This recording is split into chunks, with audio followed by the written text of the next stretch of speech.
Hey guys, Jennifer Waters. I'm here with Frankie Baerga, and we are talking about keeping you safe on the streets with street smarts.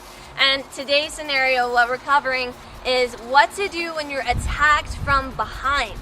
Alright, so a couple of things here. There's two scenarios of an attack. One in which someone is just running into you and pushing you forward, and the other, which is going to be more likely to happen to a woman, is being dragged away and being attacked from behind. So one thing that I would encourage you is, instead of turning your back on someone that you're having a conflict with, you always want to keep your eyes forward. You always want to be talking to them and keeping your eyes on them. The moment that you turn, you have no idea what's going on. And in this situation, he could be running up behind me and grabbing me from behind and then dragging me all the way down to the ground.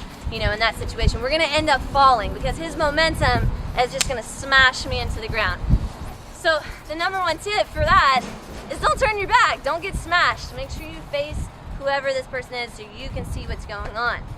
In the second scenario, the one that we're going to cover today, we're going over a scenario in which you're getting grabbed from behind, and in martial arts we call this the bear hug. Literally, it's just when someone wraps their arms around you. In this situation, we're going to do an easier one first, which is where your arms are free. More likely to happen if you're walking anyway. They're just going to reach around and grab. And here's what's happening. He's dragging me off. You know, there's woods behind us, so he's dragging me off, pulling me along to take me wherever he wants to take me, right? So the very most important thing you can do is right away when you feel that you're being pulled in, go ahead and pull. And he's pulling me in, is to drop the weight and become heavy. The second thing is to use your elbows. It's not just dropping your weight down. It's using your elbows to pull in here, okay? Once I'm starting to get a base, the next thing I want to do is I want to use my attack weapons.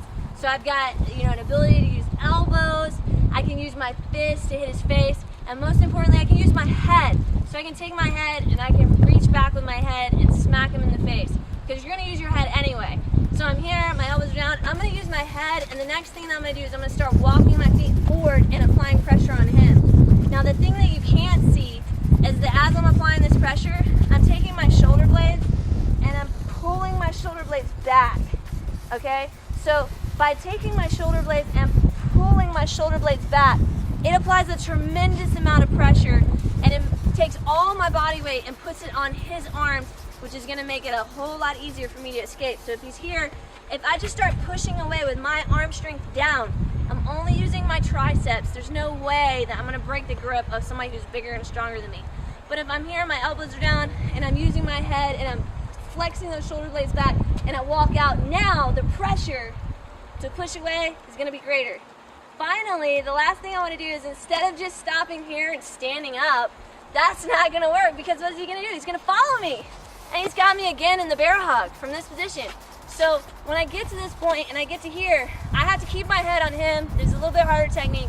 I've got to make sure that either I keep my arm on the top or I bring my arm to the inside, but I keep my head here on him.